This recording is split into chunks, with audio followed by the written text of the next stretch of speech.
ਸ਼੍ਰੀ ਅਕਾਲ। ਤੁਸੀਂ ਦੇਖ ਰਹੇ ਹੋ दैनिक सवेरा टीवी ਤੇ ਮੈਂ ਹਾਂ ਰੂਹੀ। ਖਬਰਾਂ ਦੀ ਸ਼ੁਰੂਆਤ ਇਸ ਖਬਰ ਤੋਂ। ਸ਼੍ਰੋਮਣੀ ਅਕਾਲੀ ਦਲ ਨੇ ਬੀਬੀ ਜਗੀਰ ਕੌਰ ਖਿਲਾਫ ਵੱਡੀ ਕਾਰਵਾਈ ਕੀਤੀ ਹੈ। ਅਕਾਲੀ ਦਲ ਨੇ ਉਹਨਾਂ ਨੂੰ ਪਾਰਟੀ ਤੋਂ ਮੁਅੱਤਲ ਕਰ ਦਿੱਤਾ ਹੈ। ਫਿਲਹਾਲ ਉਹਨਾਂ ਨੂੰ ਚੋਣ ਲੜਨ ਦਾ ਫੈਸਲਾ ਵਾਪਸ ਲੈਣ ਦੇ ਲਈ 48 ਘੰਟੇ ਦਾ ਸਮਾਂ ਦਿੱਤਾ ਗਿਆ। ਜੇਕਰ ਉਹ ਆਪਣਾ ਫੈਸਲਾ ਵਾਪਸ ਨਹੀਂ ਲੈਂਦੇ ਤਾਂ ਉਸ ਦੇ ਖਿਲਾਫ ਅਗਲੀ ਕਾਰਵਾਈ ਕੀਤੀ ਜਾਵੇਗੀ। ਸੋ ਉਹਨਾਂ ਸਾਰੀਆਂ ਗੱਲਾਂ ਦਾ ਵਿਚਾਰ ਕਰਦਿਆਂ ਹੋਇਆਂ ਜਿਹੜੀ ਚੀਮਾ ਸਾਹਿਬ ਦੀ ਤੇ ਰਖੜਾ ਸਾਹਿਬ ਦੀ ਕਮੇਟੀ ਸੀ ਉਹਦੀ ਰਿਪੋਰਟ ਸਾਡੇ ਕੋਲ ਆਈ। ਮੈਂਬਰਾਂ ਨੇ ਸਾਡੇ ਕੋਲ ਸ਼ਿਕਾਇਤਾਂ ਕੀਤੀਆਂ। ਅਸੀਂ ਪੇਪਰਾਂ ਦੇ ਵਿੱਚ ਵੀ ਬੀਬੀ ਜੀ ਦੇ ਬਿਆਨ ਪੜ੍ਹੇ, ਰੇਡੀਓ ਟੀਵੀ ਦੇ ਉੱਤੇ ਬੀਬੀ ਜੀ ਦੇ ਬਿਆਨ ਪੜ੍ਹੇ ਜਿਹੜੇ ਉਹਨਾਂ ਨੇ ਸਮੇਂ ਦੇ ਨਾਲ ਦਿੱਤੇ ਕਿ ਮੈਂ ਤਾਂ ਹਰ ਹਾਲਤ ਚੋਣ ਲੜਨੀ ਹੈ। ਫਿਰ ਸਾਡੀ ਕੋਲ ਕੋਈ ਚਾਰਾ ਹੀ ਨਹੀਂ ਸੀ ਪਾਰਟੀ ਕੋਲ ਕੋਈ ਨਾ ਕੋਈ ਐਕਸ਼ਨ ਹੁਣ ਕੀਤਾ ਜਾਵੇ। ਵੇਲਾ ਆ ਗਿਆ ਹੁਣ ਇਹ ਤੋਂ ਗਾਂਹ ਪਾਣੀ ਸਿਰ ਤੋਂ ਟੱਪ ਜਾਏਗਾ। ਹੁਣ ਇਹ ਤੋਂ ਗਾਂਹ ਨਹੀਂ ਸਬਰ ਕੀਤਾ ਜਾ ਸਕਦਾ। ਪਾਰਟੀ ਤੋਂ ਗਾਂਹ ਨਹੀਂ ਜਾ ਸਕਦੀ ਕਿ ਹੁਣ ਜਿੰਨਾ ਆਪਾਂ ਕੋਸ਼ਿਸ਼ਾਂ ਕਰਨੀਆਂ ਸੀ ਕਰ ਲਈਆਂ। ਫਿਰ ਇਸ ਕਰਕੇ ਅੱਜ ਪਾਰਟੀ ਨੇ ਫੈਸਲਾ ਕੀਤਾ ਬੈਠ ਕੇ ਸਰਬਸੰਮਤੀ ਨਾਲ ਸਾਡੀ ਸਾਰੀ ਜਿਹੜੀ ਅਨੁਸ਼ਾਸਨ ਕਮੇਟੀ ਅਸੀਂ 5 ਜਣੇ ਬੈਠੇ ਹਾਂ ਕਿ ਬੀਬੀ ਜਗੀਰ ਕੌਰ ਜੀ ਨੂੰ ਤੁਰੰਤ ਪ੍ਰਭਾਵ ਦੇ ਨਾਲ ਪਾਰਟੀ ਦੇ ਵਿੱਚੋਂ ਮੁਅੱਤਲ ਕੀਤਾ ਜਾਂਦਾ ਤੇ ਉਹਨਾਂ ਨੂੰ 48 ਘੰਟਿਆਂ ਦਾ ਨੋਟਿਸ ਦਿੱਤਾ ਜਾਂਦਾ। 48 ਘੰਟਿਆਂ ਦੇ ਵਿੱਚ ਉਹ ਆਪਣੀਆਂ ਸਾਰੀਆਂ ਸਰਗਰਮੀਆਂ ਬੰਦ ਕਰੇ। ਨਾਲ ਜਿਹੜਾ ਚੋਣ ਲੜਦਾ ਉਹਨੇ ਆਪਣਾ ਚਲਾ ਛੱਡਿਆ ਅਭਿਆਨ ਉਹਨੂੰ ਤੁਰੰਤ ਐਲਾਨੀ ਬਿਲਕੁਲ ਆ ਕੇ ਟੀਵੀ ਜਾਂ ਰੇਡੀਓ ਦੇ ਉੱਤੇ ਜਾਂ ਪ੍ਰੈਸ ਦੇ ਵਿੱਚ ਆ ਕੇ ਐਲਾਨ ਕਰੇ ਕਿ ਮੈਂ ਚੋਣ ਨਹੀਂ ਲੜੂੰਗੀ।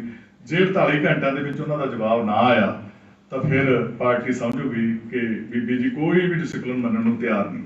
ਫਿਰ ਉਹਦੇ ਖਿਲਾਫ ਸਖਤ ਤੋਂ ਸਖਤ ਜਿੰਨੀ ਕਾਰਵਾਈ ਕਰ ਸਕਦੀ ਵੀ ਪਾਰਟੀ 48 ਘੰਟਿਆਂ ਤੋਂ ਬਾਅਦ ਪਾਰਟੀ ਕਰੇਗੀ। ਉਹਦੇ ਖਿਲਾਫ ਬਣਦੀ ਕਾਰਵਾਈ ਜਿਹੜੀ ਪੂਰੀ ਸਖਤੀ ਦੇ ਨਾਲ ਪਾਰਟੀ ਪੇਸ਼ ਆਏਗੀ। ਪਾਰਟੀ ਦੇ ਵਿੱਚ ਡਿਸਪਲਿਨ ਪਹਿਲਾਂ ਹੈ, ਬਾਕੀ ਗੱਲਾਂ ਬਾਅਦ ਚ ਨੇ। ਕੋਈ ਵੀ ਕਿੱਡਾ ਵੀ ਚਾਹੇ ਛੋਟਾ ਚਾਹੇ ਵੱਡਾ ਲੀਡਰ ਹੈ, ਡਿਸਪਲਿਨ ਉਹਦੇ ਵਾਸਤੇ ਜ਼ਰੂਰੀ ਹੈ। ਜਿਹੜਾ ਬੰਦਾ ਡਿਸਪਲਿਨ ਨਹੀਂ ਮੰਨਦਾ ਉਹ ਪਾਰਟੀ ਦਾ ਕਦੇ ਵਫਾਦਾਰ ਨਹੀਂ ਹੋ ਸਕਦਾ। ਇਸ ਕਰਕੇ ਇਹ ਕਾਰਵਾਈ ਪਾਰਟੀ ਨੇ ਕੀਤੀ ਹੈ। ਬਰਾੜ ਸਾਹਿਬ ਦੇ ਬਾਰੇ ਅਸੀਂ ਨੋਟਿਸ ਦੇ ਵਿੱਚ ਸਾਰਿਆਂ ਨੇ ਵਿਚਾਰ ਕੀਤੀ ਹੈ। ਉਹਨਾਂ ਦਾ ਨੋਟਿਸ ਸਾਰਾ ਅਸੀਂ ਅੱਜ ਬੈਠ ਕੇ ਉਹਦੇ ਤੇ ਸਾਡੀ ਸੰਤੁਸ਼ਟੀ ਨਹੀਂ ਹੋਈ ਉਸ ਜਵਾਬ ਦੇ ਉੱਤੇ। ਸੋ ਅਗਲੀ ਮੀਟਿੰਗ ਫੇਰ ਕਰਕੇ ਅਸੀਂ ਜਾਂ ਤਾਂ ਉਹਨਾਂ ਤੋਂ ਲਿਖਤੀ ਦੁਬਾਰਾ ਜਵਾਬ ਮੰਗਾਂਗੇ ਜਾਂ ਉਹਨਾਂ ਨੂੰ ਸੱਦ ਕੇ ਉਹਨਾਂ ਨੂੰ ਸੁਣਾਂਗੇ। ਇਹ ਅਸੀਂ ਅਗਲੀ ਮੀਟਿੰਗ ਦੇ ਵਿੱਚ ਫੈਸਲਾ ਹੋਏਗਾ। ਹਲੇ ਬਰਾੜ ਸਾਹਿਬ ਦੇ ਖਿਲਾਫ ਇਹਨੂੰ ਹੀ ਕਾਰਵਾਈ ਕੀਤੀ ਹੈ। ਔਰ ਤੁਹਾਡੇ ਕੋਈ ਮਨ ਦੇ ਵਿੱਚ ਕੋਈ ਗੱਲ ਅਨੁਸ਼ਾਸਨੀ ਕਮੇਟੀ ਦੀ ਜਗਮੀਤ ਸਿੰਘ ਬਰਾੜ ਦੇ ਜਵਾਬ ਤੋਂ ਸੰਤੁਸ਼ਟ ਨਹੀਂ ਸੀ। ਹਾਲਾਂਕਿ ਉਹਨਾਂ ਬਾਰੇ ਅਗਲੀ ਮੀਟਿੰਗ ਦੇ ਵਿੱਚ ਫੈਸਲਾ ਲਿਆ ਜਾਵੇਗਾ। ਸਿਕੰਦਰ ਸਿੰਘ ਮਲੂਕਾ ਨੇ ਕਿਹਾ ਕਿ ਜਾਂ ਤਾਂ ਉਹਨਾਂ ਨੂੰ ਨੋਟਿਸ ਦੇ ਕੇ ਦੁਬਾਰਾ ਤਲਬ ਕੀਤਾ ਜਾਵੇਗਾ ਜਾਂ ਫਿਰ ਉਹਨਾਂ ਨੂੰ ਹੀ ਵਾਪਸ ਆਪਣਾ ਪੱਖ ਪੇਸ਼ ਕਰਨ ਦੇ ਲਈ ਕਮੇਟੀ ਅੱਗੇ ਤਲਬ ਕੀਤਾ ਜਾ ਸਕਦਾ ਹੈ। ਅਸੀਂ ਚਾਹੁੰਦੇ ਹਾਂ ਕਿ ਨਾ ਇਹ ਗੱਲਾਂ ਕੀਤੀਆਂ ਜਾਣ। ਸਿੱਖਾਂ ਦੇ ਨਾਲ ਅੱਗੇ ਹੀ ਬਹੁਤ ਜਾਤੀਆਂ ਸਿੱਖ ਕੌਮਾਂ ਹੋਈਆਂ ਵੀ ਹੈ। ਉਹਨਾਂ ਨੂੰ ਦਰੁਸਤ ਕਰਨਾ ਤਾਂ ਇੱਕ ਪਾਸੇ ਰਿਹਾ। ਜਿਵੇਂ ਸਾਡਾ ਚੰਡੀਗੜ੍ਹ ਨੇ ਸਾਨੂੰ ਪੰਜਾਬੀਆਂ ਨੂੰ ਦਿੱਤਾ, ਸਾਨੂੰ ਪੰਜਾਬੀ ਬੋਲਦੇ ਇਲਾਕੇ ਨਹੀਂ ਦਿੱਤੇ, ਸਾਡੇ ਡੈਮ ਖੋਲੇ, ਇਹ ਪੰਜਾਬੀਆਂ ਦੇ ਨਾਲ ਮਸਲੇ ਨੇ। ਗੁਰਦੁਆਰਾ ਵਾਲੇ ਜਿਹੜੇ ਮਸਲੇ ਆ ਸਿੱਖ ਕੌਮ ਦੇ ਮਸਲੇ ਨੇ। ਸੋ ਇਹ ਮਸਲੇ ਨਾ ਇਨਸਾਫ ਦੇਣ ਦੀ ਬਜਾਏ ਇੱਕ ਨਵੀਂ ਜਾਤੀ ਕੀਤੀ ਜਾ ਰਹੀ ਹੈ ਜਿਹੜੀ ਕਿ ਠੀਕ ਨਹੀਂ, ਦੇਸ਼ ਵਾਸਤੇ ਵੀ ਠੀਕ ਨਹੀਂ, ਕਿਸੇ ਪਾਰਟੀ ਵਾਸਤੇ ਵੀ ਠੀਕ ਨਹੀਂ। ਅਸੀਂ ਤਾਂ ਅੱਜ ਦੀ ਗਵਰਨਮੈਂਟ ਨੂੰ ਵੀ ਅਪੀਲ ਹੀ ਕਰਾਂਗੇ ਵੀ ਇਹਨਾਂ ਗੱਲਾਂ ਦੇ ਵਿੱਚ ਤੁਸੀਂ ਨਾ ਆਓ। ਇਹਦੇ ਨੇ ਦੇਸ਼ ਦਾ ਭਲਾ, ਇਹਦੇ ਨੇ ਤੁਹਾਡਾ ਭਲਾ, ਇਹਦੇ ਨੇ ਸਿੱਖ ਕੌਮ ਦਾ ਭਲਾ, ਇਹਦੇ ਨੇ ਪੰਜਾਬ ਦਾ ਭਲਾ। ਹੋਰ ਬੜੇ ਮਸਲੇ ਨੇ ਸਾਡੇ ਕੋਲ, ਬੜੇ ਕੰਮ ਨੇ ਕਰਨ ਵਾਲੇ ਸਟੇਟ ਵਾਸਤੇ ਤੇ ਦੇਸ਼ ਵਾਸਤੇ। ਇਹਨਾਂ ਕੰਮਾਂ 'ਚ ਨਾ ਪੈਣ ਸੈਂਟਰ ਗਵਰਨਮੈਂਟਾਂ ਦਾ ਚੰਗੀ। ਐਸਜੀਪੀਸੀ ਦੀ ਪ੍ਰਧਾਨਗੀ ਕਿੰਨਾ ਵੱਡਾ ਚੈਲੰਜ ਰਹੇਗਾ ਪਾਰਟੀ ਵਾਸਤੇ, ਕਿਉਂਕਿ ਇੱਕ ਪਾਸੇ ਬੀਬੀ ਜਗੀਰ ਕੌਰ ਹੋਣਗੇ ਤੇ ਦੂਜੇ ਪਾਸੇ ਪਾਰਟੀ ਦੇ ਅਫੀਸ਼ੀਅਲ ਕੈਂਡੀਡੇਟ ਹੋਣਗੇ। ਬੜੇ ਚੈਲੰਜ ਆਏ ਆ ਅਕਾਲੀ ਦਲ ਵਾਸਤੇ। ਪਹਿਲਾਂ ਵੀ ਹਮੇਸ਼ਾ ਹੀ ਅਕਾਲੀ ਦਲ ਸਾਰੇ ਚੈਲੰਜਾਂ 'ਚੋਂ ਜੇਤੂ ਹੋ ਕੇ ਨਿਕਲਦਾ। ਤੁਸੀਂ ਵੇਖੋਗੇ ਥੋੜੇ ਦਿਨ ਹੀ ਰਹਿ ਗਏ, 7 ਦਿਨ, ਅਕਾਲੀ ਦਲ ਬੜੇ ਸ਼ਾਨੋ ਸ਼ੌਕਤ ਨਾਲ ਜੇਤੂ ਹੋ ਕੇ ਨਿਕਲ ਗਏ ਇਸ ਚੈਲੰਜ। ਅਕਾਲੀ ਦਲ ਨੇ ਤੈਅ ਕਰ ਲਈ ਕੈਂਡੀਡੇਟ ਕੌਣ ਹੈ। ਚੀਮਾ ਸਾਹਿਬ ਦੀ ਨੇ ਰਿਪੋਰਟ ਦਿੱਤੀ ਹੈ ਔਰ ਉਸ ਤੋਂ ਇਲਾਵਾ ਸ਼੍ਰੋਮਣੀ ਕਮੇਟੀ ਦੇ ਮੈਂਬਰਾਂ ਨੇ ਵੀ ਜਿਹੜਾ ਤੁਹਾਨੂੰ ਕਿਹਾ ਤੇ ਇੱਕ ਤੀਸਰਾ ਤੁਸੀਂ ਕਿਹਾ ਕਿ ਬੀਬੀ ਜੀ ਨੇ ਬਿਆਨ ਦਿੱਤੇ ਨੇ। ਜਿਹੜੇ ਤੁਸੀਂ ਸ਼੍ਰੋਮਣੀ ਕਮੇਟੀ ਦੇ ਮੈਂਬਰਾਂ ਬਾਰੇ ਕਿਹਾ ਉਹ ਕਿੰਨੇ ਕੁ ਮੈਂਬਰਾਂ ਨੇ ਤੁਹਾਨੂੰ? ਮੈਂ ਕਹਿੰਦਾ ਵੀ ਸਾਨੂੰ ਜਿਵੇਂ ਅਸੀਂ ਸਾਰੇ 5 ਵੱਖ-ਵੱਖ ਖੇਤਰਾਂ 'ਚੋਂ ਬੈਠੇ ਹਾਂ, ਕਿਸੇ ਨੂੰ ਕਿਤੇ ਉਸ ਖੇਤਰ ਦੇ ਬੰਦੇ ਮਿਲੇ, ਕੋਈ ਲੀਡਰਾਂ ਨੂੰ, ਹੋਰ ਲੀਡਰਾਂ ਨੇ ਵੀ ਸਾਨੂੰ ਦੱਸਿਆ ਪਾਰਟੀ ਦੇ ਨੇ, ਸਾਰਿਆਂ ਨੂੰ ਮੈਂਬਰ ਜਿਹੜੇ ਹਲਕਿਆਂ ਦੇ ਵਿੱਚ ਹੁੰਦੇ ਨੇ ਲੋਕਲ ਨੇੜੇ, ਜਿਵੇਂ ਹੁਣ ਮੇਰੇ 4-5 ਜ਼ਿਲ੍ਹਿਆਂ 'ਚ ਮੇਰੇ ਆਲੇ ਦੁਆਲੇ ਮੈਨੂੰ ਮਿਲਦੇ ਰਹਿੰਦੇ ਨੇ, ਉਹ ਸਾਰਿਆਂ ਨੇ ਸਾਨੂੰ ਕਿਹਾ ਵੀ ਜੀ ਬੀਬੀ ਜੀ ਨੂੰ ਸਮਝਾਓ, ਬਹੁਤ ਦਬਾਅ ਪਾ ਰਹੇ ਨੇ ਸਾਡੇ ਤੇ। ਉਹ ਕਹਿੰਦੇ ਨੇ ਅਖੀਰ ਮੈਂ ਦਬਾਅ ਪਾ ਕੇ ਕੈਂਡੀਡੇਟ ਬਣ ਹੀ ਜਾਣਾ ਹੈ ਤੇ ਤੁਸੀਂ ਮੇਰੇ ਨਾਲ ਹੁਣੇ ਰਲ ਜਾਓ, ਚੰਗੀ ਗੱਲ ਹੈ, ਨਹੀਂ ਬਾਅਦ 'ਚ ਵੀ ਰਲੋਗੇ ਨਾ ਮੇਰੇ ਨਾਲ। ਇਹ ਜਿਹੀਆਂ ਗੱਲਾਂ ਵੀ ਉਹਨਾਂ ਨੇ ਕੈਂਡੀਡੇਟ ਮੈਂਬਰਾਂ ਨੇ ਕੀਤੀਆਂ। ਜਗਮੀਤ ਬਰਾੜ ਉਹਨਾਂ ਤੇ ਵੀ ਕੋਈ ਫੈਸਲਾ ਲਿਆ? ਨਹੀਂ, ਜਗਮੀਤ ਬਰਾੜ ਦਾ ਅਗਲੀ ਮੀਟਿੰਗ ਹਲੇ ਉਹਨਾਂ ਨੂੰ ਇੱਕ ਮੌਕਾ ਦੇਵਾਂਗੇ ਹੋਰ, ਚਾਹੇ ਨੋਟਿਸ ਦੁਬਾਰਾ ਦੇ ਕੇ ਕਰੀਏ ਚਾਹੇ ਉਹਨੂੰ ਬਣਾਈਏ। ਅੱਛਾ, ਕਿਹੜੀ ਕੰਡੀਸ਼ਨਸ ਤੇ ਬੀਬੀ ਉਹਨਾਂ ਦੀ ਜਿਹੜੀ ਸਸਪੈਂਸ਼ਨ ਹੈ ਉਹ ਬਹਾਲ ਕੀਤੀ ਜਾਏਗੀ? ਜਿਹੜੇ ਸਸਪੈਂਡ ਬੀਬੀ ਜੀ ਜੇ ਆਪਣਾ ਪਿੱਛੇ ਹਟ ਜਾਂਦੇ ਨੇ, ਚੋਣ ਲੜਨ ਦਾ ਓਪਨਲੀ ਐਲਾਨ ਕਰ ਦਿੰਦੇ ਨੇ ਵੀ ਮੈਂ ਨਹੀਂ ਲੜਦੀ ਚੋਣ ਤੇ ਪਾਰਟੀ ਦੀ ਜਿਹੜੀ ਪਿੱਛੇ ਹੋਇਆ ਮੈਂ ਪਾਰਟੀ ਦੇ ਅੱਗੇ ਨੂੰ ਵਫਾਦਾਰ ਰਹੂੰਗੀ, ਫਿਰ ਇਹ ਅਗਲੀ ਗੱਲ ਵਿਚਾਰੀ ਜਾ ਸਕਦੀ। ਪਰਾਲੀ ਸਾੜਨ ਦੇ ਮੁੱਦੇ ਨੂੰ ਲੈ ਕੇ ਮੁੱਖ ਮੰਤਰੀ ਭਗਵੰਤ ਸਿੰਘ ਮਾਨ ਨੇ ਅੱਜ ਪ੍ਰੈਸ ਵਾਰਤਾ ਕੀਤੀ ਹੈ। ਇਸ ਦੌਰਾਨ ਉਹਨਾਂ ਪ੍ਰਦੂਸ਼ਣ ਤੇ ਰਾਜਨੀਤੀ ਕਰਨ ਦੇ ਲਈ ਕੇਂਦਰ ਸਰਕਾਰ ਤੇ ਨਿਸ਼ਾਨਾ ਸਾਧਿਆ ਹੈ। ਉਹਨਾਂ ਨੇ ਕਿਹਾ ਕਿ ਕੇਂਦਰ ਸਰਕਾਰ ਖੇਤੀ ਅੰਦੋਲਨ ਦਾ ਕਿਸਾਨਾਂ ਤੋਂ ਬਦਲਾ ਲੈਣਾ ਚਾਹੁੰਦੀ ਹੈ। ਉਹ ਪਹਿਲਾਂ ਹੀ ਕੇਂਦਰ ਨੂੰ 1500 ਰੁਪਏ ਦਾ ਮੁਆਵਜ਼ੇ ਦੀ ਅਪੀਲ ਕੀਤੀ ਸੀ, ਪਰ ਉਹਨਾਂ ਨੇ ਕੋਈ ਸੁਣਵਾਈ ਨਹੀਂ ਕੀਤੀ। ਉਹਨਾਂ ਕੇਂਦਰ ਨੂੰ ਬਾਇਓ ਗੈਸ ਉਦਯੋਗ ਸਥਾਪਿਤ ਕਰਨ ਦੇ ਲਈ ਇੱਕ ਹੋਰ ਹੱਲ ਦੱਸਿਆ ਸੀ, ਪਰ ਕੇਂਦਰ ਸਰਕਾਰ ਨੇ ਉਹਨਾਂ ਨੂੰ ਵੀ ਮਨਜ਼ੂਰੀ ਨਹੀਂ ਦਿੱਤੀ। ਪਰਾਲੀ ਨੂੰ ਅੱਗ ਲਾਉਣ ਦਾ ਜਿਹੜਾ ਮੁੱਦਾ ਹੈ, ਜਿਹੜਾ ਵਿਸ਼ਾ ਹੈ, ਉਹ ਬਹੁਤ ਗੰਭੀਰ ਹੈ। ਕਈ ਸਾਲਾਂ ਤੋਂ ਤੁਸੀਂ ਹੁਣ ਦੇਖਦੇ ਹੋਵੋਗੇ ਕਿ ਹਰ ਰੋਜ਼ ਟੀਵੀ ਦੇ ਉੱਤੇ ਜਿਹੜੀ ਸੈਂਟਰ ਸਰਕਾਰ ਹੈ ਉਹ ਦਿੱਲੀ ਤੇ ਪੰਜਾਬ ਸਰਕਾਰ ਨੂੰ ਗਾਲਾਂ ਕੱਢ ਰਹੀ ਹੈ। ਪੰਜਾਬ ਦੇ ਕਿਸਾਨਾਂ ਨੂੰ ਦੋਸ਼ੀ ਠਹਿਰਾ ਰਹੇ ਨੇ। ਇਹ ਪਰਾਲੀ ਕਿਉਂ ਜਲਾਉਂਦੇ ਨੇ ਜੀ? ਦਿੱਲੀ 'ਚ ਇੰਨਾ ਪੋਲੂਸ਼ਨ ਕਿਉਂ ਵੱਧ ਗਿਆ ਜੀ? ਅਸੀਂ ਜਿਹੜੇ ਮੇਰੇ ਕੋਲ ਕਾਗਜ਼ ਨੇ commission for air quality management, ਉਹਨਾਂ ਨੂੰ ਕਈ ਮਹੀਨੇ ਪਹਿਲਾਂ ਇਹ ਹੱਲ ਦਿੱਤਾ ਸੀ। ਉਹ ਕਹਿੰਦੇ ਸੀ ਇਹਦਾ ਹੱਲ ਕੀ ਹੈ ਕਿ 1500 ਰੁਪਏ ਸਾਨੂੰ ਸੈਂਟਰ ਦੇ 500 ਰੁਪਇਆ ਦਿੱਲੀ ਸਰਕਾਰ ਆਪਣੇ ਵੱਲੋਂ ਪਾਊਗੀ, 500 ਰੁਪਇਆ ਪੰਜਾਬ ਸਰਕਾਰ ਪਾ ਲੂਗੀ, 2500 ਰੁਪਇਆ ਪਰ ਏਕੜ ਅਸੀਂ ਕਿਸਾਨਾਂ ਨੂੰ ਜੇ ਵਿੱਤੀ ਸਹਾਇਤਾ ਦੇ ਦਈਏ ਤਾਂ ਉਹ ਇਹਦੇ ਵਿੱਚੋਂ ਕੁਝ ਪੈਸੇ ਖਰਚ ਕੇ, ਜੋ ਦਿਹਾੜੀਆਂ ਤੇ ਲੱਗਣਗੇ ਉਹਨਾਂ ਨੂੰ ਖਰਚ ਕੇ ਇਹ ਪਰਾਲੀ ਨੂੰ ਇੱਕ ਪਾਸੇ ਰੱਖ ਲੈਣਗੇ। ਪਰ ਸੈਂਟਰ ਨੇ ਉਹ ਸਾਡੀ ਜਿਹੜੀ ਸਕੀਮ ਸੀ, ਸਾਡਾ ਜਿਹੜੀ ਅਸੀਂ ਇਹਨਾਂ ਨੂੰ ਬਣਾ ਕੇ ਭੇਜੀ ਸੀ ਕਿ ਇਹਦਾ ਹੱਲ ਇਹ ਹੈ, ਉਹਨੂੰ ਮੰਨਿਆ ਨਹੀਂ। ਚਲੋ ਨਹੀਂ ਮੰਨਿਆ,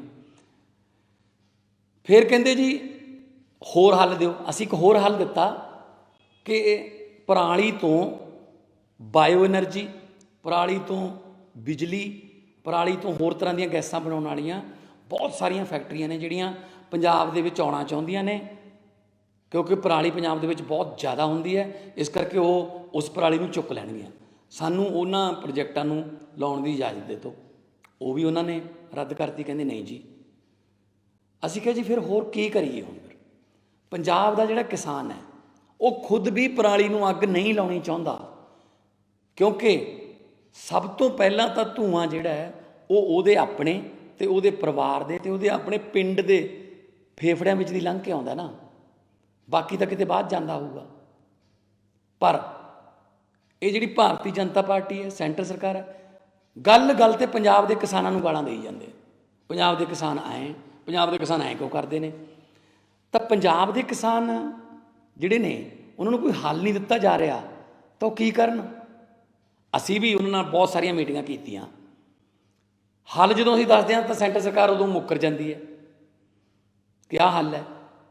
ਠੀਕ ਹੈ, ਹੌਲੀ ਹੌਲੀ ਕਿਉਂਕਿ ਨਵੀਂ ਸਰਕਾਰ ਬਣੀ ਹੈ, ਅਗਲੇ ਸਾਲ ਨੂੰ ਸ਼ਾਇਦ ਅਸੀਂ ਬਦਲਵੀਆਂ ਫਸਲਾਂ ਜਿਹੜੀਆਂ ਨੇ ਉਹ ਬਿਜਵਾਉਣ ਲਈ ਉਤਸ਼ਾਹਿਤ ਕਰਾਂਗੇ। ਜ਼ਿਲ੍ਹਾ ਗੁਰਦਾਸਪੁਰ ਦੇ ਦੀਨਾਨਗਰ ਦੇ ਵਿੱਚ ਵਿਜੀਲੈਂਸ ਨੇ ਪੰਜਾਬ ਪੁਲਿਸ ਦਾ ਇੱਕ ASI 5000 ਰੁਪਏ ਦੀ ਰਿਸ਼ਵਤ ਲੈਂਦਿਆਂ ਰੰਗੇ ਹੱਥੀਂ ਕਾਬੂ ਕੀਤਾ ਹੈ। ਉਸਨੇ ਇੱਕ ਮਹਿਲਾ ਦੇ ਕੋਲੋਂ 5000 ਰੁਪਏ ਦੀ ਰਿਸ਼ਵਤ ਲਈ ਹੈ। ਮਾਮਲਾ ਕੈਮਰੇ ਦੇ ਵਿੱਚ ਵੀ ਕੈਦ ਹੋ ਗਿਆ ਹੈ। ਪੁਲਿਸ ਮੁਲਾਜ਼ਮ ਨੂੰ ਰਿਸ਼ਵਤ ਮਾਮਲੇ ਦੇ ਵਿੱਚ ਮੁਹਾਲੀ ਕੋਰਟ ਦੇ ਵਿੱਚ ਪੇਸ਼ ਕੀਤਾ ਗਿਆ, ਜਿੱਥੇ ਅਦਾਲਤ ਨੇ ਉਸ ਨੂੰ 14 ਦਿਨ ਦੀ ਨਿਆਇਕ ਹਿਰਾਸਤ ਦੇ ਵਿੱਚ ਭੇਜ ਦਿੱਤਾ ਹੈ। ਰੱਬ ਜਾਨ ਰੱਬ ਨੂੰ ਵੀ ਥੋੜਾ ਬਹੁਤਾ ਜਾਣ ਚਲੋ ਕੋਈ ਗੱਲ ਨਹੀਂ ਕਿਸੇ ਨਾਲ ਕਰਨੀ ਚਾਹੀਦੀ। ਹੁਣ ਦੱਸੋ ਕੀ ਕਹਿੰਦੇ? ਚਲੋ ਤੁਸੀਂ ਦੱਸੋ।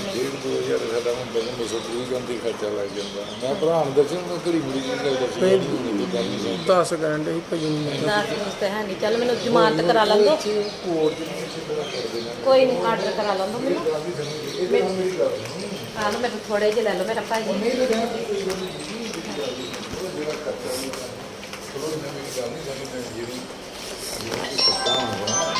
ਉਹਨਾਂ ਨੇ ਹੁੰਦਾ ਹੀ ਨਾ ਤੂੰ ਗੋਲੀ ਕਰਾਉਣ ਦਾ ਕਦਮ ਕੋਈ ਕੁਝ ਕਰਨਾ ਉਹ ਮਿਲਣ ਸਾਰਾ ਬੰਦੇ ਭਾਈ ਆ ਲਓ ਥੋੜੇ। ਇਹ ਕਿੰਨੇ ਆ?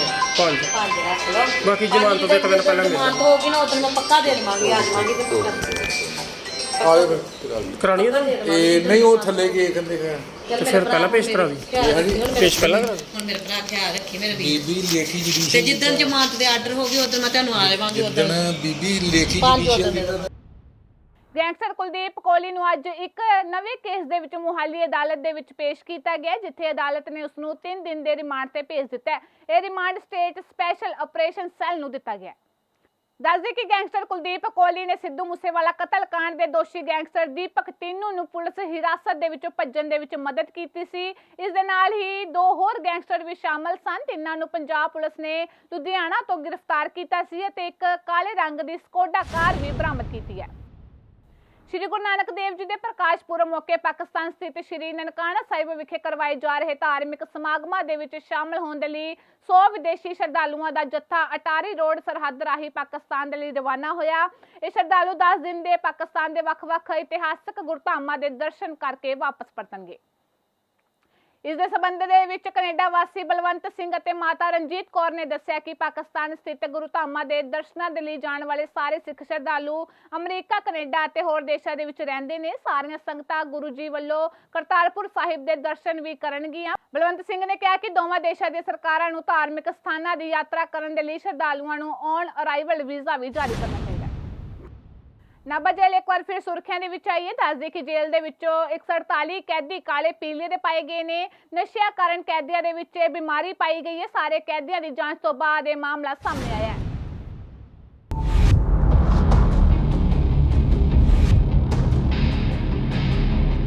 पंजाब ਦੀਆਂ ਜੇਲ੍ਹਾਂ ਅਕਸਰ ਹੀ ਸੁਰਖੀਆਂ ਦੇ ਵਿੱਚ ਰਹਿੰਦੀਆਂ ਨੇ ਤੇ ਹੁਣ ਨਾਭਾ ਜੇਲ੍ਹ ਦੇ ਵਿੱਚ ਬਹੁਤ ਸਾਰੇ ਕੈਦੀ ਇੱਕ ਭਿਆਨਕ ਬਿਮਾਰੀ ਦੀ ਚਪੇਟ ਦੇ ਵਿੱਚ ਆ ਗਏ ਨੇ। 148 ਕੈਦੀ ਜੋ ਨੇ ਉਹ ਹੈਪੇਟਾਈਟਸ ਸੀ ਦੀ ਬਿਮਾਰੀ ਤੋਂ ਪੀੜਤ ਪਾਏ ਗਏ ਨੇ। ਡਾਕਟਰਾਂ ਦੇ ਮੁਤਾਬਕ ਬਹੁਤ ਸਾਰੇ ਕੈਦੀ ਨਸ਼ੇ ਦੇ ਆਦੀ ਨੇ ਅਤੇ ਜਦੋਂ ਆਪਸ ਦੇ ਵਿੱਚ ਉਹ ਇੱਕੋ ਹੀ ਸਿਰਿੰਜ ਦੇ ਨਾਲ ਨਸ਼ਾ ਉਹਨਾਂ ਵੱਲੋਂ ਕੀਤਾ ਜਾਂਦਾ ਹੈ ਤਾਂ ਉਸ ਦੇ ਚੱਲਦੇ ਹੀ ਇਹ ਬਿਮਾਰੀ ਇਸ ਕਦਰ ਵੱਧ ਗਈ ਕਿ 150 ਦੇ ਕਰੀਬ ਇਹ ਕੈਦੀ ਜੋ ਨੇ ਉਹ ਇਸ ਬਿਮਾਰੀ ਤੋਂ ਪੀੜਤ ਮਿਲੇ ਨੇ। ਜੇਲ੍ਹ ਵਿਭਾਗ ਦੇ ਵੱਲੋਂ ਪਹਿਲਾਂ ਹੋਰ ਲਿਸਟ ਭੇਜੀ ਗਈ ਸੀ। ਜਦੋਂ ਜਾਂਚ ਕੀਤੀ ਗਈ ਤਾਂ ਕੁੱਲ 148 ਕੈਦੀਆਂ ਦੇ ਵਿੱਚ ਹੈਪੇਟਾਈਟਸ ਸੀ ਦੀ ਬਿਮਾਰੀ ਦੀ ਪੁਸ਼ਟੀ ਹੋਈ ਹੈ, ਜਿਸ ਦੇ ਬਾਅਦ ਡਾਕਟਰਾਂ ਦੇ ਵੱਲੋਂ ਜੋ ਕਾਰਨ ਦੱਸਿਆ ਗਿਆ ਹੈ ਕਿ ਜੇਲ੍ਹ ਦੇ ਵਿੱਚ ਕੈਦੀ ਨਸ਼ਾ ਕਰਦੇ ਨੇ, ਆਪਸ ਦੇ ਵਿੱਚ ਇੱਕ ਹੀ ਸਿਰਿੰਜ ਵਰਤਦੇ ਨੇ, ਉਸੇ ਦੇ ਚੱਲਦੇ ਇਹ ਭਿਆਨਕ ਬਿਮਾਰੀ ਦੀ ਚਪੇਟ ਦੇ ਵਿੱਚ ਆਂਦੇ ਗਏ ਤੇ ਹੁਣ ਮਰੀਜ਼ਾਂ ਦੀ ਗਿਣਤੀ 148 ਹੋ ਗਈ ਹੈ ਜਿਨ੍ਹਾਂ ਦਾ ਇਲਾਜ ਕੀਤਾ ਜਾ ਰਿਹਾ ਹੈ। ਤਾਂ ਵੱਡੇ ਸਵਾਲ ਪ੍ਰਸ਼ਾਸਨ ਦੇ ਉੱਪਰ ਵੀ ਖੜੇ ਹੋ ਗਏ ਨੇ ਕਿ ਆਖਰਕਾਰ ਜੇਲ੍ਹ ਦੇ ਅੰਦਰ ਜੋ ਨਸ਼ਾ ਹੈ ਕਿਵੇਂ ਪਹੁੰਚਦਾ ਹੈ, ਜੋ ਕੈਦੀ ਨੇ ਕਿਵੇਂ ਨਸ਼ਾ ਕਰਦੇ ਨੇ ਤੇ ਇਸ ਤਰੀਕੇ ਦੇ ਨਾਲ ਉਹ ਇਸ ਬਿਮਾਰੀ ਦੀ ਚਪੇਟ ਦੇ ਵਿੱਚ ਕਿਵੇਂ ਆ ਗਏ ਨੇ। ਐਕਚੁਅਲੀ 300 ਦੀ ਰਿਪੋਰਟ ਗਲਤ ਹੈਗੀ ਹੈ। ਕੋਈ ਕਨਫਿਊਜ਼ਨ ਹੋ ਗਈ। ਜਿਹੜੇ ਐਲਟੀ ਗਏ ਸੀ ਸਾਡੇ, ਜਾਂ ਤਾਂ ਉਹਨਾਂ ਦੇ ਲੈਵਲ ਤੇ ਕਿਤੇ ਕੈਲਕੂਲੇਸ਼ਨ 'ਚ ਐਰਰ ਹੋ ਗਿਆ, ਜਾਂ ਉਹਨਾਂ ਨੇ ਇਹ ਵੀ ਉੱਥੇ ਕਈ ਟੀਮਾਂ ਚੱਲ ਰਹੀਆਂ ਸੀਗੀਆਂ, ਐਨਜੀਓਜ਼, ਕੋਈ ਟੀਬੀ ਦਾ ਸਰਵੇ ਵੀ ਚੱਲ ਰਿਹਾ ਸੀਗਾ, HIV ਦਾ ਵੀ ਕਰ ਰਹੇ ਸੀਗੇ, ਹੈਪੇਟਾਈਟਸ B ਦਾ ਵੀ ਕੀਤਾ। ਇਸ ਕਰਕੇ ਜੇ ਕੋਈ ਕਨਫਿਊਜ਼ਨ ਹੋ ਗਈ ਤੇ ਉਹ ਕਨਫਿਊਜ਼ਨ ਜੇਲ੍ਹ ਸੁਪਰਡੈਂਟ ਦੇ ਲੈਵਲ ਤੇ ਵੀ ਹੋਈ ਹੈ ਤੇ ਇੱਥੇ ਵੀ ਐਲਟੀ ਨੇ ਵੀ ਕੁਝ ਹੈਗਾ ਥੋੜਾ। ਜੇਲ੍ਹ ਸੁਪਰਡੈਂਟ ਨੇ ਕੀ ਲਿਖ ਕੇ ਭੇਜਿਆ ਗਿਆ ਸੀ ਤੁਹਾਨੂੰ? ਉਹਨਾਂ ਨੇ ਤਾਂ ਇਹ ਲਿਖਿਆ ਸੀਗਾ ਵੀ 300 ਦੇ ਕਰੀਬ ਕੈਦੀ ਹੈਗੇ ਨੇ ਜਿਹਨਾਂ ਪੋਜ਼ਿਟਿਵ ਹੈਗੇ ਨੇ ਤੇ ਤੁਸੀਂ ਇਹਦਾ ਬੰਦਾ ਟ੍ਰੀਟਮੈਂਟ ਸ਼ੁਰੂ ਕੀਤਾ ਜਾਵੇ। ਤੇ ਹੁਣ ਕੀ ਸਾਹਮਣੇ ਆਇਆ? ਹੁਣ ਅਸੀਂ ਜਦੋਂ ਦੁਬਾਰਾ ਸਾਰੇ ਉਹਨਾਂ ਦੇ ਕਾਗਜ਼ ਵਗੈਰਾ ਮੰਗਾਏ ਨੇ, ਰਜਿਸਟਰ ਵਗੈਰਾ, ਤੇ ਟੋਟਲ ਕੈਲਕੂਲੇਟ ਕੀਤੇ 148 ਪੋਜ਼ਿਟਿਵ ਕੇਸ ਬਣੇ ਨੇ 148 ਸੀ ਹੈਪੇਟਾਈਟਸ ਸੀ ਦੇ। ਤੇ ਹੁਣ ਇਹ ਕਿਸ ਨਾਲ ਹੋ ਸਕਦਾ ਜਿਹੜਾ 148 ਆਏ ਨੇ ਪੂਰੀ ਵੱਡੀ ਫਿਗਰ ਹੈ? ਇਹ ਜ਼ਿਆਦਾ ਦੇਖੋ ਜ਼ਿਆਦਾ ਚਾਂਸ ਤਾਂ ਇਹਨਾਂ ਦਾ ਜਿਹੜੇ ਕੈਦੀ ਹੈ ਕੁਛ ਇਹ ਨਸ਼ਾ ਵਗੈਰਾ ਕਰਦੇ ਨੇ ਤਾਂ ਨੀਡਲ ਤੇ ਸਿਰਿੰਜ ਜਿਹੜੇ ਸ਼ੇਅਰ ਕਰਦੇ ਨੇ ਕਿਉਂਕਿ ਫ੍ਰੀਲੀ ਅਵੇਲੇਬਲ ਨਹੀਂ ਹੁੰਦੀਆਂ ਤੇ ਉਹ ਇੱਕ ਸਿਰਿੰਜ ਨਾਲ ਹੀ ਨੀਡਲ ਦੇ ਨਾਲ ਹੀ ਮੈਨੂੰ ਲੱਗਦਾ ਇੰਜੈਕਸ਼ਨ ਲਗਾਉਂਦੇ ਰਹਿੰਦੇ ਹੋਣੇ ਤਾਂ ਉਹਦੇ ਨਾਲ ਇਹ ਇਨਫੈਕਟਿਵਿਟੀ ਬਹੁਤ ਜ਼ਿਆਦਾ ਫੈਲ ਜਾਂਦੀ, ਬਲੱਡ ਦੇ ਨਾਲ ਫੈਲਦੀ ਹੈ। ਹੋਰ ਵੀ ਸੈਂਪਲ ਚੈੱਕ ਕਰੋਗੇ? ਹੋਰ ਵੀ ਸੈਂਪਲ ਲਾਉਣਾ? 800 ਕੈਦੀਆਂ ਤਾਂ ਅਸੀਂ ਟੈਸਟ ਕਰ ਲਿੱਤੇ ਹੈਗੇ, 300 ਕੈਦੀ ਤਕਰੀਬਨ ਹੋ ਰਹਿੰਦੇ ਨੇ। ਟ੍ਰੀਟਮੈਂਟ ਕਿਵੇਂ ਸ਼ੁਰੂ ਹੋਊਗਾ ਜਿਹੜੇ 148 ਦਾ ਜਿਹੜਾ ਤੁਸੀਂ ਦੱਸਿਆ? ਟ੍ਰੀਟਮੈਂਟ ਪਹਿਲਾਂ ਇਹਨਾਂ ਦੇ ਅਸੀਂ ਕੁਝ ਲੈਬ ਟੈਸਟ ਵਗੈਰਾ ਹੋਰ ਹੁੰਦੇ ਨੇ ਉਹ ਟੈਸਟ ਕਰਾਵਾਂਗੇ, ਜਿਸ ਤੋਂ ਇੱਕ ਵਾਇਰਲ ਲੋਡ ਟੈਸਟ ਕਰਨਾ ਉਹ ਜ਼ਿਆਦਾ ਇੰਪੋਰਟੈਂਟ ਹੁੰਦਾ ਹੈ। ਵੈਸੇ ਕਾਫੀ ਕੋਸਟਲੀ ਟੈਸਟ ਹੈ ਵਾਇਰਲ ਲੋਡ ਟੈਸਟ, ਲੇਕਿਨ ਉਹ ਸਾਡਾ ਕਿਸੇ ਪ੍ਰਾਈਵੇਟ ਕਿਸੇ ਕੰਪਨੀ ਨਾਲ PP ਮੋਡ 'ਤੇ ਅਸੀਂ ਸ਼ੁਰੂ ਕੀਤੇ ਨੇ ਤਾਂ ਉਹ ਅਸੀਂ ਟੈਸਟ ਕਰਾਉਣੇ ਸ਼ੁਰੂ ਕਰਤੇ ਸੀ। ਕੱਲ੍ਹ ਵੀ ਕਰਾਏ ਨੇ, ਤਕਰੀਬਨ 25 ਬੰਦੇ ਦੇ ਕੱਲ੍ਹ ਹੋ ਗਏ, ਅੱਜ ਵੀ ਲੜਕਾ ਸਾਡਾ ਗਿਆ ਹੋਇਆ ਤੇ ਉਹ ਵਾਇਰਲ ਟੈਸਟ ਕਰਕੇ ਫਿਰ ਉਸ ਲੋਡ ਤੋਂ ਪਤਾ ਚੱਲੇਗਾ ਵੀ ਕਿਹਨਾਂ ਨੂੰ ਟ੍ਰੀਟਮੈਂਟ ਦੀ ਲੋੜ ਹੈ ਤੇ ਕਿੱਦਾਂ ਦੀ ਟ੍ਰੀਟਮੈਂਟ ਦੀ ਲੋੜ ਹੈ। ਫਿਰ ਅਸੀਂ ਜਿਵੇਂ ਵੀ ਪੋਸੀਬਲ ਹੋ ਸਕੇ ਅਸੀਂ ਜਲਦ ਤੋਂ ਜਲਦੀ ਇਹਨਾਂ ਦਾ ਇਲਾਜ ਕਰਨਾ ਸ਼ੁਰੂ ਕਰਾਂਗੇ। ਐਡਮਿਟ ਵੀ ਕਰਨ ਦੀ ਲੋੜ ਪੈ ਸਕਦੀ ਹੈ? ਨਹੀਂ, ਇਹਨਾਂ ਨੂੰ ਵੈਸੇ ਜ਼ਿਆਦਾਤਰ ਕੇਸਾਂ 'ਚ ਐਡਮਿਸ਼ਨ ਦੀ ਲੋੜ ਨਹੀਂ ਪੈਂਦੀ, ਇਹ OPD ਟ੍ਰੀਟਮੈਂਟ ਹੀ ਹੈਗੀ ਹੈ, ਪਰ ਐਂ ਵੀ ਥੋੜਾ ਲੰਬਾ ਕੋਰਸ ਹੈ, ਥੋੜਾ ਕੋਸਟਲੀ ਵੀ ਹੈ। ਕਿੰਨਾ ਕੁ 3-4 ਮਹੀਨੇ ਟ੍ਰੀਟਮੈਂਟ ਚੱਲਦੀ ਲਗਾਤਾਰ। ਅੱਛਾ, ਲਗਾਤਾਰ? ਹਾਂਜੀ। ਫਿਰ ਇਹਦੀ ਰੋਕਥਾਮ ਲਈ ਕੀ ਕੁਝ ਹੈਗਾ ਜੀ? ਰੋਕਥਾਮ ਦੇਖੋ ਅਵੇਅਰਨੈਸ ਹੀ ਹੈ, ਆਪਾਂ ਉਹਨਾਂ ਨੂੰ ਜੇਲ੍ਹ ਅਥਾਰਟੀਜ਼ ਨੂੰ ਵੀ ਕੁਝ ਅਵੇਅਰ ਕਰਾਂਗੇ ਕੁਝ ਕੈਂਪ ਵਗੈਰਾ ਲਗਾਵਾਂਗੇ, ਕੁਝ ਉਹਨਾਂ ਨੂੰ ਹੈਲਥ ਅਵੇਅਰਨੈਸ ਦੇਵਾਂਗੇ ਵੀ ਜਿਹੜੀਆਂ ਨੀਡਲ ਸਿਰਿੰਜ ਵਗੈਰਾ ਸ਼ੇਅਰ ਨਹੀਂ ਕਰਨੀ ਹੁੰਦੀ ਬਿਲਕੁਲ। ਜਿਹੜੀ ਤਾਂ ਜਾ ਹੀ ਨਹੀਂ ਸਕਦੀ ਨੇਟ ਸਿਰਿੰਜ ਤੇ ਸੂਈ ਨਹੀਂ ਜਾ ਸਕਦੀ, ਫਿਰ ਇਹ ਪੋਸੀਬਲ ਕਿਵੇਂ ਹੋਇਆ ਵੀ 148 ਬਿੱਲ ਦੀ ਕਾਸਟ ਦਾ? ਦੇਖੋ ਕਈ ਵਾਰ ਇੱਦਾਂ ਹੁੰਦਾ ਕਿ ਕੈਦੀ ਪਹਿਲਾਂ ਹੀ ਘਰੋਂ ਜਿਵੇਂ ਜਾਂਦੇ ਨੇ ਜਾਂ ਜੇਲ੍ਹ ਜਿਵੇਂ ਗਏ ਨੇ ਸਜ਼ਾ ਕੱਟਣ ਗਏ ਨੇ, ਪਹਿਲਾਂ ਵੀ ਪੋਜ਼ਿਟਿਵ ਹੋ ਸਕਦੇ ਨੇ, ਅਤੇ ਉੱਥੇ ਜਾ ਕੇ ਥੋੜ੍ਹਾ ਬਹੁਤ ਤਾਂ ਦੇਖੋ ਫੈਲਿਆ ਹੀ ਹੋਏਗਾ। ਜਾਂ ਪੈਰੋਲ 'ਤੇ ਜਾਂਦੇ ਉਦੋਂ ਵੀ ਨਸ਼ਈ ਵਗੈਰਾ ਤਾਂ ਹੈਗੇ ਨੇ, ਦਿਲ 'ਚ ਜ਼ਿਆਦਾ ਤਾਂ ਬੰਦੇ ਹੋ ਜਾਂਦੇ ਨੇ। ਬਾਕੀ ਚਾਂਸਿਸ ਤਾਂ ਹੈਗਾ ਕਿ ਸ਼ੇਅਰ ਕੀਤੀ ਹੋਣਗੇ ਨੀਡਲਸ ਵਗੈਰਾ, ਪੋਸੀਬਿਲਿਟੀ ਤਾਂ ਹੈ। ਬਾਕੀ ਸੁਪਰਡੈਂਟ ਸਾਹਿਬ ਦੱਸਣਗੇ ਜ਼ਿਆਦਾ ਜੇਲ੍ਹ 'ਚ। ਲੈਟਰ ਤੁਹਾਡੇ ਕੋਲ ਕਦੋਂ ਆਇਆ ਸੀ? ਕਿਸ ਚੀਜ਼ ਦਾ ਜੀ? ਜਿਹੜਾ ਜੇਲ੍ਹ 'ਚੋਂ ਆਇਆ ਸੀ ਸਾਡੇ ਇੱਥੇ ਟ੍ਰੀਟਮੈਂਟ ਇਹ ਕੱਲ੍ਹ ਹੀ ਹੈ। ਕੇਂਦਰ ਸਰਕਾਰ ਦੇ ਵੱਲੋਂ ਜੇਲ੍ਹਾਂ ਦੇ ਵਿੱਚ ਬੰਦ ਕੈਦੀਆਂ ਨੂੰ ਹੱਕ ਹਮਾਰਾ ਤੇ ਐਕਟ 75 ਮੁਹਿੰਮ ਦੀ ਸ਼ੁਰੂਆਤ ਕੀਤੀ ਗਈ ਹੈ। ਇਸ ਦੇ ਸਬੰਧ ਦੇ ਵਿੱਚ ਅੰਮ੍ਰਿਤਸਰ ਦੀ ਸੈਸ਼ਨ ਜੱਜ ਹਰਪ੍ਰੀਤ ਕੌਰ ਨੇ ਦੱਸਿਆ ਕਿ ਜੇਲ੍ਹਾਂ ਦੇ ਵਿੱਚ ਬੰਦ ਕੈਦੀ ਜੋ ਆਪਣੇ ਕੇਸ ਲੜਨ ਦੇ ਵਿੱਚ ਅਸਮਰਥ ਨੇ, ਉਹ ਐਪਲੀਕੇਸ਼ਨ ਲਗਾ ਕੇ ਜਲਦ ਹੀ ਵਕੀਲ ਰਾਹੀਂ ਆਪਣਾ ਕੇਸ ਲਗਾ ਸਕਦੇ ਨੇ। ਹੋਰ ਕੀ ਦਿੱਤੀ ਜਾਣਕਾਰੀ ਤੁਸੀਂ ਵੀ ਸੁਣੋ। ਹਾਂਜੀ, ਸਾਡੀ national legal service authority new Delhi ਉਹਨਾਂ ਨੇ ਇੱਕ ਕੰਪੇਨ ਜਾਰੀ ਕੀਤੀ ਹੈ ਜਿਹਦਾ ਨਾਮ ਹੈ ਹੱਕ ਹਮਾਰਾ ਵੀ ਤੋ ਹੈ 75। ਇਹ ਕੰਪੇਨ ਜਿਹੜੀ ਹੈ ਆਲ ਓਵਰ ਇੰਡੀਆ ਚੱਲੇਗੀ ਫਰੋਮ 31 ਅਕਤੂਬਰ 2022 ਟੂ 13 ਨਵੰਬਰ 2022। ਇਹਦੇ ਵਿੱਚ ਜਿਹੜੇ 2-fold ਬੈਨੀਫਿਟਸ ਅਸੀਂ ਦੇਣੇ ਨੇ। ਇੱਕ ਹੈਗਾ ਜਿਹੜੇ ਪ੍ਰਿਜ਼ਨਰਸ ਨੇ ਆਮ ਜੇਲ੍ਹ ਦੇ ਵਿੱਚ ਜਿਨ੍ਹਾਂ ਨੂੰ ਕਿ ਲੀਗਲ ਅਵੇਅਰਨੈਸ ਦੀ ਲੋੜ ਹੈ, ਲੀਗਲ ਏਡ ਦੀ ਲੋੜ ਹੈ। ਸੋ ਅਸੀਂ ਹਰ ਇੱਕ ਪਿੰਡ ਵਿੱਚ ਜਾ ਕੇ ਦੱਸਣਾ ਹੈ, ਲੀਗਲ ਅਵੇਅਰਨੈਸ ਫੈਲਾਉਣੀ ਹੈ ਕਿ ਉਹਨਾਂ ਬੰਦਿਆਂ ਨੂੰ ਅਸੀਂ ਲੀਗਲ ਏਡ ਦੇ ਸਕਦੇ ਹਾਂ। Being chairperson and district and session ਜੱਜ ਅੰਮ੍ਰਿਤਸਰ, ਉਹ ਮੇਰੇ ਆਫਿਸ ਵੀ ਆ ਸਕਦੇ ਨੇ, ਪਲੱਸ ਇੱਥੇ ਸਾਡੇ CGM ਨੇ DLSA ਦੇ ਸਰਦਾਰ ਪੁਸ਼ਪਿੰਦਰ ਸਿੰਘ ਜੀ, ਉਹਨਾਂ ਦੇ ਆਫਿਸ ਵੀ ਆ ਸਕਦੇ ਨੇ। ਇੱਕ ਮੈਡਮ ਨੈਸ਼ਨਲ ਲੋਕ ਅਦਾਲਤ ਲਗਾਈ ਜਾ ਰਹੀ ਹੈ 12 ਨਵੰਬਰ ਨੂੰ, ਉਹਦੇ ਬਾਰੇ ਵੀ ਥੋੜਾ ਦੱਸ ਦੇਣਾ ਤੇ ਇਹਦਾ ਫਾਇਦਾ ਕੀ ਹੈ ਤੇ ਲੋਕ ਇਹਦੇ 'ਚ ਕੀ ਅਪੀਲ ਹੈ ਤੁਹਾਡੇ ਵੱਲੋਂ ਲੋਕਾਂ ਨੂੰ? ਨੈਸ਼ਨਲ ਲੋਕ ਅਦਾਲਤ ਲੱਗ ਰਹੀ ਹੈ ਜੀ 12 ਨਵੰਬਰ 2022, ਡੇ ਇਜ਼ ਸੈਟਰਡੇ। ਇਹ ਆਰਗੇਨਾਈਜ਼ ਕਰ ਰਹੇ ਹਾਂ ਅਸੀਂ ਅੰਮ੍ਰਿਤਸਰ ਹੈੱਡਕੁਆਟਰ 'ਤੇ ਵੀ, ਦੋਨੋਂ ਸਬ ਡਿਵੀਜ਼ਨਸ ਅੰਮ੍ਰਿਤਸਰ ਦੀਆਂ ਬਾਬਾ ਬਕਾਲਾ ਤੇ ਅਜਨਾਲਾ ਵਿਖੇ ਵੀ। ਇਹਦੇ ਵਿੱਚ ਕਾਫੀ ਬੈਂਚਸ ਲੱਗ ਰਹੇ ਨੇ ਸਾਡੇ ਜੁਡੀਸ਼ੀਅਲ ਆਫਿਸਰਸ ਦੇ, ਸਬ ਡਿਵੀਜ਼ਨਸ 'ਤੇ ਵੀ, ਡਿਸਟ੍ਰਿਕਟ ਹੈੱਡਕੁਆਟਰਸ 'ਤੇ ਵੀ, ਪਲੱਸ ਪਰਮਾਨੈਂਟ ਲੋਕ ਅਦਾਲਤ ਦਾ ਬੈਂਚ ਲੱਗੇਗਾ, ਲੇਬਰ ਕੋਰਟ ਦਾ ਬੈਂਚ ਲੱਗੇਗਾ ਔਰ ਰੈਵਨਿਊ ਕੋਰਟ ਦਾ ਬੈਂਚ ਲੱਗੇਗਾ। ਅੱਜ ਤੱਕ ਦੇ ਡਾਟਾ ਦੇ ਅਕੋਰਡਿੰਗਲੀ ਅਸੀਂ ਅਰਾਊਂਡ 20,000 ਕੇਸਿਸ ਲੈ ਕੇ ਚੱਲ ਰਹੇ ਹਾਂ। ਇਹਦੇ ਵਿੱਚ ਸਾਨੂੰ ਪੂਰੀ ਉਮੀਦ ਹੈ ਕਿ ਅਸੀਂ ਹੋਰ ਕੇਸਿਸ ਵੀ ਲਗਾਵਾਂਗੇ। ਸੋ ਇਹ ਸਾਰੀ ਤਰ੍ਹਾਂ ਦੇ ਕੇਸਿਸ ਲੱਗ ਰਹੇ ਨੇ ਐਕਸੈਪਟ ਕਿ ਜਿਹੜੇ ਹੀਨੀਅਸ ਕ੍ਰਾਈਮ ਹੁੰਦੇ ਨੇ ਅਗੇਂਸਟ ਵਿਮਨ ਹੁੰਦੇ ਨੇ ਜਾਂ ਕ੍ਰਿਮੀਨਲ ਕੇਸਿਸ ਜਿਨ੍ਹਾਂ ਦੇ ਵਿੱਚ ਸਜ਼ਾ ਜ਼ਿਆਦਾ ਹੈ।